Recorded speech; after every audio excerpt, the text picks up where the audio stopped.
Hello students, welcome to the class of teacher Meenal Pereira. In this video, we will study about high and low pitch of sound, intensity of sound, how it is related to sound level, unit for measuring sound level and audible sounds. So let's begin. Let's first study about high and low pitch of a sound. So we will do one experiment. I have taken here a wooden board which is almost 80 to 90 centimeter long and 5 centimeter wide.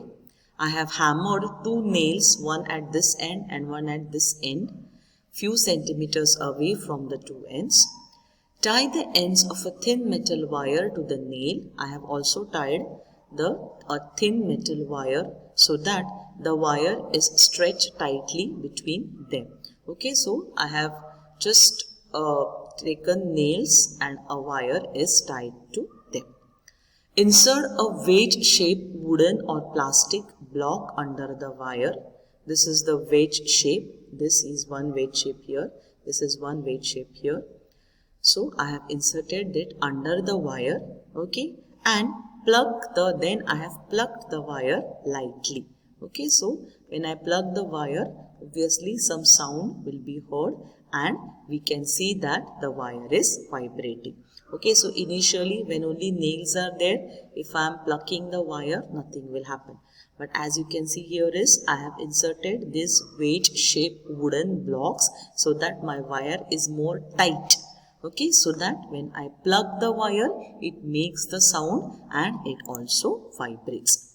Now, I have inserted 2 or 3 small rectangular blocks between the wedge-shaped block. Now, this is my wedge-shaped block. One side, I have inserted rectangular wooden blocks, as you can see. This one side is as it is. I have not touched that. Okay, and I have done it such a way that the length of the wire does not change. So what is the difference between first figure and second figure is, in the first figure I was having only 2 wedge-shaped wooden blocks.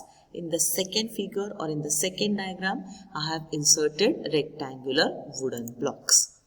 Now again I am going to do the same thing. I am going to observe the change in the tension in the wire. Okay, in this case you will see that the wire is more tighter than the previous one. Then again I am going to plug the wire with my finger and I am going to listen to the sound. Okay, so if you have this string instrument, any string instrument, you can try this. Okay, just first let the wires be loose, hear to the sound, then increase the tension, make the wires tight, and again you can increase the sound. And in both the case, don't forget to observe the vibration. Okay, we will find some difference in the frequency. Okay, so what we can conclude from this is, when the tension in the wire is increased, the frequency is seen to be increased, and when it is reduced, the frequency is also seen to be decreased. So when the tension increases, frequency also increases, and when the tension is reduced, frequency also decreases. We also perceive a difference in the sound generated. Okay, when the wire is loose, there is less sound. Okay, when the wire is tighter, there is more sound or shriller sound. When the tension is increased, resulting sound is shriller, that is sharper. Shriller means sharper, going into our ears. Whereas when the tension is reduced, the sound is less sharp or less shrill. Okay, so this is what we called a high and a low pitch sound. So the one which is shriller is a high pitch sound and the one which is less shriller is a low pitch sound. Okay, now answer this question. Which of the sound, the roar of the lion or the hum of mosquito, has a higher pitch? Tell me, children. Obviously, the answer is the roar of a lion is a high pitch sound. Then, what structure in the sitar helps to produce higher or lower pitch sound? Okay, you all have seen this sitar. Again, this is a string instrument. Okay, so the strings of the sitar help to produce higher or low pitch sound. I can adjust the tension between the strings of the sitar with the help of this screw. Okay, and accordingly I can produce higher or lower pitch sounds. Okay, so that comes to what we called as intensity of the sound or sound level. Loudness or softness of sound is indicated by two terms, which are these: intensity of the sound and sound level. Okay, sound level is the intensity of the sound as perceived by our ear. Okay, perceived means hear. So what is the intensity of the sound level we can hear? That becomes the intensity. Okay, if we are hearing a very loud sound, then we say that the intensity of the sound is more. On the other hand, if we can hear a lower sound level, we say that the intensity of the sound is less. The intensity of the sound is proportional to the square of the amplitude of vibration. Okay, pay attention. The intensity of the sound is proportional to the square of amplitude of vibration. Now, amplitude means what? You have studied in the previous videos. Amplitude means the maximum distance that is covered between the original point and the highest point on the wave. Okay, so that intensity is proportional to the square of the amplitude of the vibration. So, if the amplitude is double, the intensity of the sound becomes 4 times. Okay, so as you can see here, these two birds are given. See here, see this wave and see the wave, this wave. Can you see some difference in the two waves? Yes, difference is there. Here, this wave is short, the amplitude is less. On the other hand, see here, the wave is longer, the amplitude is more. So here the intensity of the sound is less, whereas here the intensity of the sound is more. Okay, so we increase the amplitude, higher waves we take, the intensity of the sound will also increase and we can hear the sound at a higher pitch. Now coming to the unit of measuring sound level, decibel or dB is the unit for measuring sound level. It was named in decibel in honor of a work of the scientist Alexander Graham Bell. Do you know, children, what other thing Alexander Graham Bell discovered? Tell me. Yes, you're right. Telephone.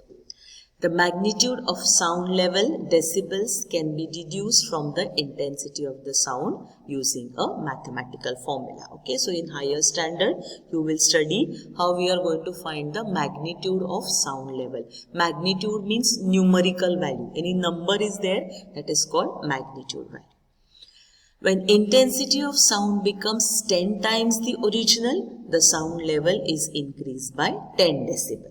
Okay, so intensity of the sound becomes 10 times. The sound level will also increase by 10 decibels. So it is increasing in equal amount. Okay, so if it increases 5 times, the sound level will increase by 5 decibels. Okay, similar number. Then, some information. Decibel levels of some common sound. Beginning of the audible sound. Audible means, we are going to study it in the next video. Audible means something that we can hear. It is when the beginning starts from 0 decibel. Normal breathing 10 decibel. Okay, we cannot normally, when there is a noise, we cannot hear the normal breathing. Okay, when we are quiet, we can hear the breathing, but it is a very low level. Murmuring from 5 meters away, 30 decibels. Murmuring means just talking in the mouth. Okay, so 5 meters away, it is 10 decibel. Normal conversation between two persons, 60 decibels. Okay, so this is a normal conversation. I am talking to you. It is 60 decibel. Heavy traffic is 70 decibel. Sound is there. Then ordinary factories, 80 decibels. Jet engine is 130 decibels. Okay, very high. And start of ear splitting sound, it is 120 decibels. Okay, so see, jet engine and ear splitting sound 120 decibels. So this is very high. Okay, now hearing is temporarily affected by sound of frequencies greater than 1000 Hertz and a level higher than 100 decibel. Okay, so see here, the ordinary 0, 10, 60, 70 will not much affect our ears. But jet engine, that is 130 or very large or very high sound loudspeaker, okay, which is above 120 decibel, it is going to result in the temporary deafness. Okay, even if you children, you put that earplugs in your earphones in your ear and you listen for the music for a very long period of time, you remove the earphones, suddenly for a fraction of second you don't hear anything else, okay, because your hearing is temporarily affected. So workers who work near aeroplane engines experience this. So people or workers who are working with these jet engines or where very loud sound is there experience this kind of you can say temporary deafness. Okay. Now, what is the difference between you perceive hearing only two pupils in the class talking to each other? Okay, when two pupil or two children talking to each other are actually striking a clear conversation chord with each other. Okay, so clearly we can hear the conversation. On the other hand, when the entire class talks, what happens? Okay, it is a noise. We cannot hear clearly what anyone says. Okay, so it appears like a noisy fish market. Anyone will actually be clueless about their topics and discussions. Okay, so when everyone start talking, it becomes very difficult for us also to understand. So sometimes we say, don't talk, everyone don't talk together. Okay, you talk one person so that we can hear the conversation easily. Okay, so now coming to the audible sounds. Audible sounds, the sounds that we can hear. The frequency of the audible sound of human being is between 20 Hz to 20,000 Hz. Underline this, and we can hear only sound in this frequency range. Okay, so now coming to infrasonic sound. So we have heard the movements, we don't hear the movements of our hands or the movements of the leaves falling from a tree, because obviously that frequency is less than 20 Hz. So these are infrasonic sounds.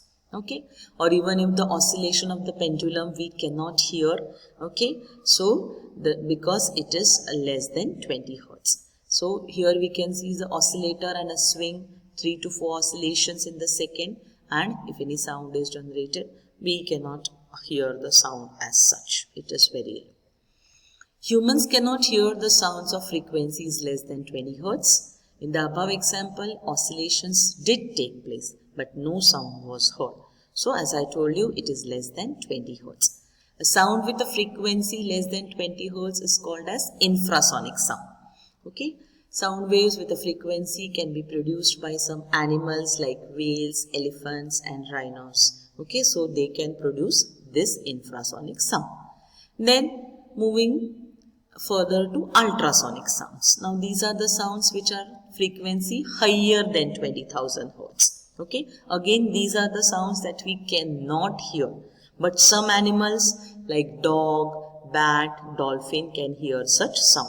So we have a hearing capacity between 20 Hz to 20,000 Hz. Okay, so this is our audible sound. We can hear 20 Hz to 20,000 Hz. Below 20 Hz is a infrasonic sound, and over 20 Hz is a ultrasonic sound. Okay, so we can, this is audible means we can hear between 20 to 20,000 Hz. Infrasonic we cannot hear below 20 Hz. Ultrasonic also we cannot hear over 20,000 Hz. Okay, clear? Then lastly, the pitch of the sound is directly related to the frequency of the sound. From the graph we can further get information about the frequency of the infrasonic, audible and ultrasonic sound. Okay, so this is audible to humans. We can hear violin, flute. This is between 20 to 20,000 Hz. So we can hear that. Infrasonic sound that a blue whale can make, we cannot hear because the frequency range, it is less than 20 Hz. And ultrasonic sound which is made by dolphins and bats, it is, you can see, it is between about 20,000. It goes up to this 5,24,288. So that's a very high frequency. So we cannot hear that. Okay, fine children. So I hope you are clear with this lesson. This is a very important lesson and various things we studied in this lesson. All things are related to sound. We have studied daily life, the things that are related to sound. We studied some physical concepts. We also studied about the intensity, sound level, pitch. Okay, then we studied about the oscillation, frequency, amplitude, so many new things we studied in this lesson. Okay, so it is important lesson. Please study and read this lesson carefully. I hope it is clear to everyone. Thank you very much. God bless you.